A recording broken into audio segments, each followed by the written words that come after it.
Eu vi um comentário num dos últimos vídeos do Raccoon aqui no YouTube, que é um canal que ele deixou basicamente só pra memes agora, porque ele migrou todo o conteúdo dele pra MGTOW TV. Inclusive, eu duvido que algum de vocês aqui desconheçam ainda o canal do Raccoon na MGTOW TV, mas para fins de popularização, eu vou deixar na descrição o link da MGTOW TV dele e do link do canal do YouTube, que ele usa mais pra memes mesmo.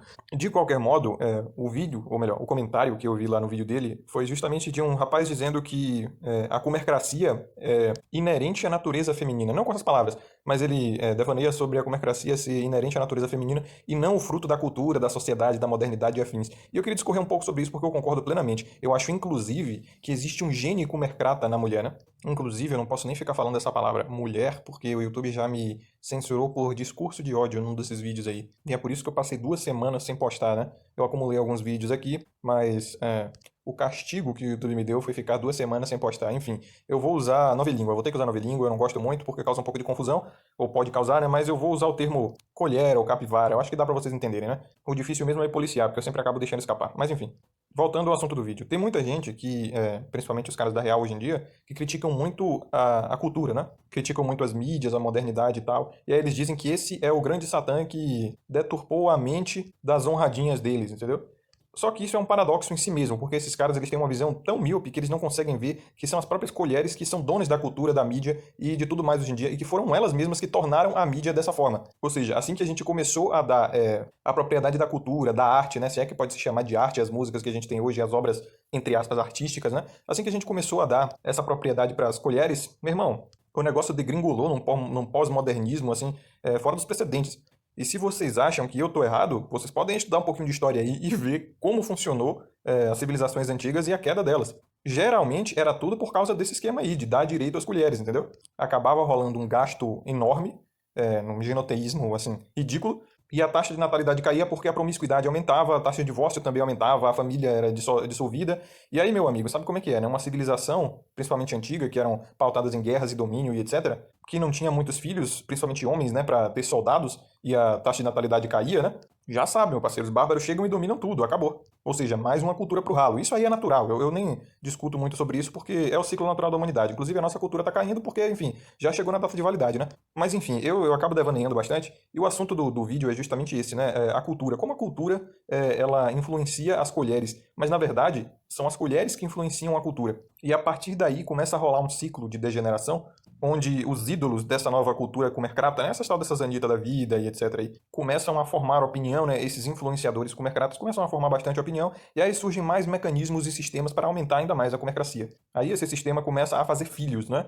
Os filhos desse sistema, que geralmente são filhos de mães solteiras, etc., tanto homens quanto mulheres começam a beber dessa fonte e aí já sabe, né? Ciclo vicioso, o negócio só aumenta.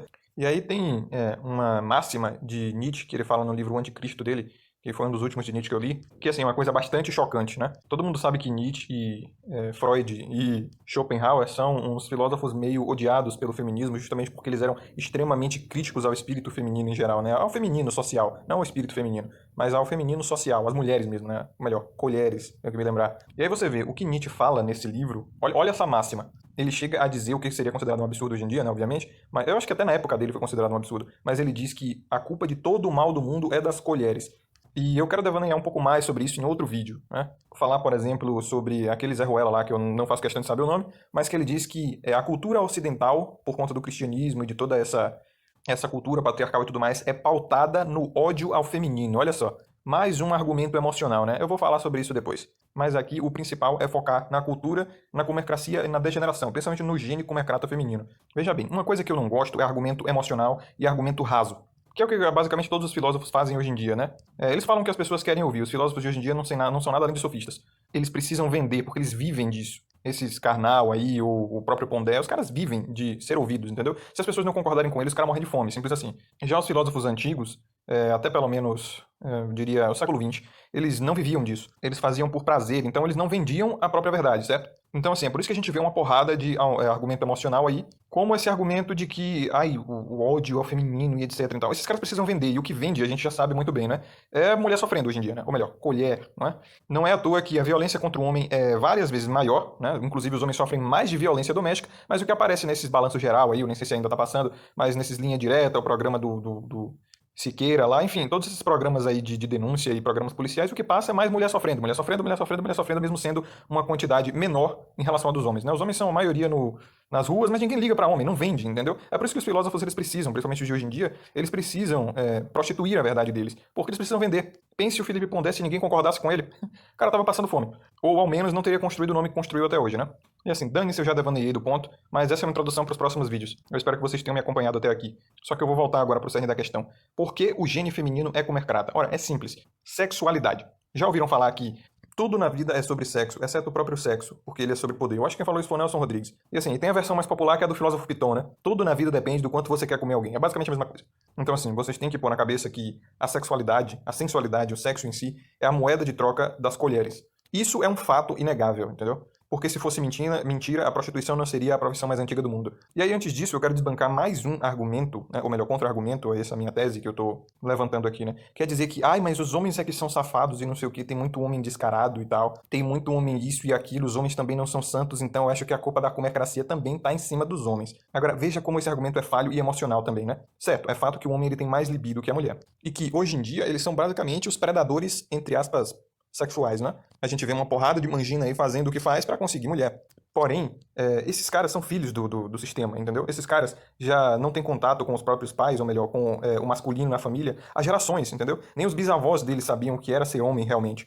E eu digo isso com propriedade, porque a masculinidade ela veio se perdendo desde a Revolução Industrial, basicamente, quando as coisas ficaram mais simples, mais fáceis. E aí a gente achava que, sei lá, ser homem era morrer na guerra, servir na Primeira, Segunda Guerra, Guerra do Vietnã e tudo mais. Mas que negócio é esse, tá ligado? Olha só a frivolidade dessa concepção de masculinidade. Ser homem é você se matar. Porra, como é que você vai ser homem se você tá morto? A quem você vai educar? Como é que você vai deixar um legado morrendo no campo de batalha com 20 anos de idade? Então, assim, essa ideia de que o masculino é o sacrifício não faz sentido mais nenhum. Isso é só uma ferramenta de burocratas e políticos para fazer você morrer no lugar deles, né? Numa guerra que eles mesmos criaram. Usando, é claro, o argumento emocional, apelando para a paixão do homem pela prole e pela mulher, né? Vocês veem aí, eu já falei sobre isso, inclusive. Vocês veem as propagandas das guerras, né? Lute pelas suas mulheres, lute pelos seus filhos, lute pela sua pátria e tudo mais. O homem, ele tem um amor genético, a informação genética para amar a mulher e a criança. Porque foi isso que basicamente proporcionou a esse objeto de amor, né, as mulheres e as crianças, capacidade de se desenvolver, chegar à maturidade sexual, ter mais filhos e assim levar a espécie adiante. Então, assim, o homem é o protetor e provedor, ele é a base de tudo, né? Ele que torna um ambiente propício para a vida, ele transforma, ele cria objetos de conforto e subsistência, não é à toa que a gente inventou aí, a gente não vamos botar nesse meio porque eu não inventei porcaria nenhuma, mas os homens inventaram o ar-condicionado, a geladeira, etc., justamente para tornar a vida mais fácil. E de quebra, ainda trouxeram a comida para casa e se mataram em certas guerras que outros caras mau caráteres, né, inventaram. E o porquê disso eu vou falar em outro vídeo. Nesse vídeo que eu falei sobre a máxima de Nietzsche, né? Mas enfim, onde eu quero chegar com esse contra-argumento ao contra-argumento, né? Essa antítese. É simples. Dizer que os homens, hoje em dia, eles são também descarados, estafados e que eles têm culpa na comercracia é ver o meio pelo todo, ou melhor, tratar o meio como todo. Porque vejam, os homens eles já são filhos desse sistema, foram criados por mães solteiras, não tiveram acesso à masculinidade, estão perdidos e acham que, inclusive, ser homem é pegar o máximo de mulher possível. Então, assim, que masculinidade é essa que rende o próprio valor aos outros, entendeu? Basicamente, são as mulheres que decidem o que é masculinidade, porque elas só tornam o homem homem nessa sociedade se elas se oferecerem a esses homens, se estiver chovendo na horta dele. Então, assim, esse conceito de masculinidade está basicamente na mão das mulheres. E a máxima disso é o famoso Beta Spirit. Nunca é tarde para falar desse cara, né? O Matheus lá, do Matheus Blogs. Eu também pretendo fazer um vídeo exclusivo sobre o comportamento dele. Afinal, nunca é tarde, né? Ele foi um marco na manchinice, assim, brasileira principalmente. Quiçá mundial, mas é um assunto muito bom. Vou deixar para outro vídeo. Então, assim, é uma masculinidade já completamente dominada pelo feminino, cheia de valores femininos, quase nenhum valor masculino, exceto o sacrifício e o, entre aspas, amor incondicional e cego, que eu acho que isso nem é masculino, né? Esse amor cego, autossacrificial, que não liga pra si mesmo, pra conseguir a famosa perseguida, né? Então, assim, já não tem nada de masculino nisso aí, e esses homens são filhos do sistema, são filhos da comercracia, coitados. Eles são o que são porque foram ensinados a ser, ou não foram ensinados a ser. Por isso que eles são 80% dos depressivos, né? 8 em cada 10 depressivos são homens. Mas, novamente, ninguém fala disso porque ninguém liga para homem. Homem é engrenagem no sistema e ele tem que morrer mesmo. É assim que a burocracia e o governo tratam o homem, né? Mas e quanto ao famoso gene comercrata feminino? Por que eu acredito que a comercracia é genética? Existe informação genética no DNA das mulheres para que elas sejam comercratas, né? Ora, é muito, mas muito simples de entender, assim, 2 mais 2 igual a 4, sabe? Vocês não acham que as colheres, hoje em dia eu tenho que lembrar de falar colheres, mas vocês não acham que elas são as criaturas mais privilegiadas da história humana hoje em dia? Várias bolsas e maioria na faculdade, nos cargos públicos, se tornando as mulheres mais ricas do mundo só por terem se casado com homens que construíram megalópolis, empresas, ganhando milhares, se não milhões, vendendo pornografia virtual. Enfim, e vocês não acham também que a comercracia, a prostituição, a promiscuidade também está no ápice? Nunca houve tanta, ou ao menos estamos num novo pico de comercracia na humanidade? Pois é, essas duas afirmações são também inegáveis. E se você casa uma com a outra, você consegue chegar a uma conclusão. Mas essa nem é todo o argumento que eu quero usar. Porque assim, é muito simples entender isso. A comercracia venceu, entendeu? O feminino venceu, o mulherismo venceu. E elas conseguiram usar, com a ferramenta da comercracia, né, todo esse sistema para aparelhar cada vez mais privilégios e recursos. É por isso que hoje elas são o que são poderosas. Mas é simples, você volta no tempo e para pensar. O que uma colher conseguia fazer para dominar um alfa? Isso na época das cavernas mesmo. Pensem aí. O que uma colher teria a oferecer a um homem que tem muitos recursos e capacidade de prover e proteger para ela, para tomar esses recursos para si? Pois é, pensou certo. Eu sei o que vocês estão pensando. E essa estratégia é usada até hoje. É uma estratégia tão antiga quanto a própria humanidade. Agora, vejam aquele vídeo meu sobre o futuro do genoteísmo e do genocentrismo. Eu falei sobre as ferramentas de prostituição virtual, que são o Tico e Teco, o Ashley Madison, o OnlyFans, o Instagram. O próprio YouTube está sendo usado. Vocês não aguentam mais ver essas propagandas de kawaii, e mulher rebolando aqui, e mulher fazendo isso, aquilo ali, e as letras de funk estão cada vez mais sugestivas. Então vejam, todos esses são mecanismos mais formidáveis ainda de prostituição, como eu falei. É um sistema de prostituição onde elas conseguem ainda mais dinheiro, não só de um alfa, mas de vários betas. Elas descobriram que vários betas são bem mais lucrativos do que um alfa só, ou 2 alfas até. Então, assim, descobriram com esse sistema de prostituição virtual que elas não precisam nem olhar na cara do cliente ou do cafetão, entendeu? Elas só precisam deixar o gene comercrata agir, o ímpeto de se exibir, de mostrar a sua sensualidade e deixar que todos os outros, né, todos os betas vejam e deem visualização, donate, né, dinheiro, atenção, popularidade, mídia e afins. E claro, existe muito mais além disso. Por exemplo, o divórcio sem culpa foi a dissolução da monogamia. Quando elas perceberam, obviamente, que um homem só era muito pior do que vários betas, né? O famoso monkey branching, ou a desculpabilização da traição, do adultério, né? O próprio Ashley Madison, né, que é basicamente um aplicativo de traição feminina mesmo. Isso foi o quê? Foi basicamente mais uma ferramenta para a comercracia, para a promiscuidade. Assim elas conseguem distribuir o ativo delas, né, a moeda de troca, para quem paga mais. Ter vários clientes, entendem? Se você analisa tudo de uma forma econômica, de uma forma de mercado, se você vê os relacionamentos como realmente uma feira, né, você entende tudo claramente. Veja, por exemplo, o assassinato legal de bebês, que começa com A, e depois vem o B, o O, o R, o T e o O, que eu não posso falar aqui porque eu estou na mira da CEO do YouTube, né?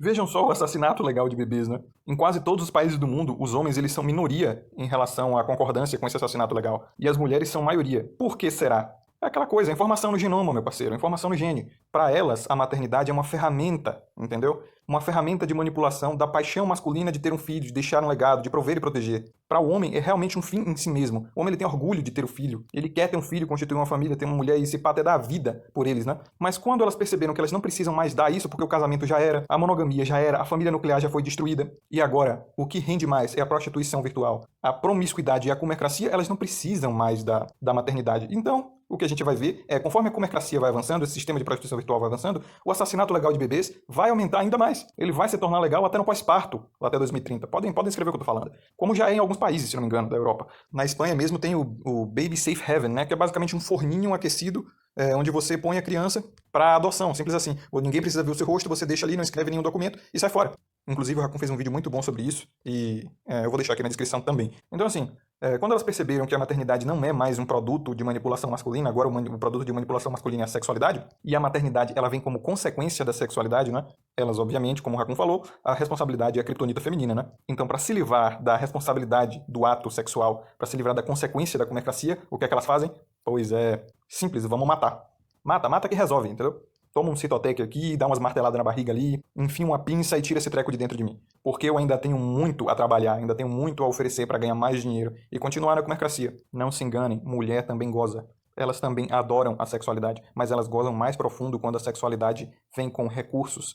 Tanto provisão quanto proteção, ou até atenção, principalmente, e mídia. É por isso que elas têm tanto prazer no exibicionismo. É o sistema de marketing, da propagação do produto delas, da moeda de troca, entenderam? E assim, isso pode parecer algo absurdo, eu tô falando, pode parecer que eu tô falando aqui com puro rancor e tudo mais, cheio de ódio, né, no coração, mas não. Depois que você se liberta do sentimentalismo, você simplesmente vê as coisas como elas são, principalmente as colheres, né? Então, assim, essa é uma das inúmeras causas da decadência do Ocidente e do maquismo cultural que a gente vê por aqui, né? Uma porrada de Cambrain, basicamente os Kumerkratas, né? E os Kumers. E é isso aí. Entender a queda do Ocidente é um negócio extremamente fácil. E eu vou dedicar esse meu canal justamente a isso. Tem muita coisa para falar ainda. O problema é resolver. Resolver o problema do Ocidente é que é a pedrada. Por isso que eu deixo para os conservadores, né? Os conservadores ou os tradicucks aí. Ou como eu gosto de chamar, tradicumers, né? Deixem eles tentar resolver o problema, porque eu sinceramente não sei como. Enfim, era só isso. Vão vir mais vídeos com assuntos muito interessantes, tem muita coisa na minha cabeça ainda e, enfim, fiquem atentos e paz para todos.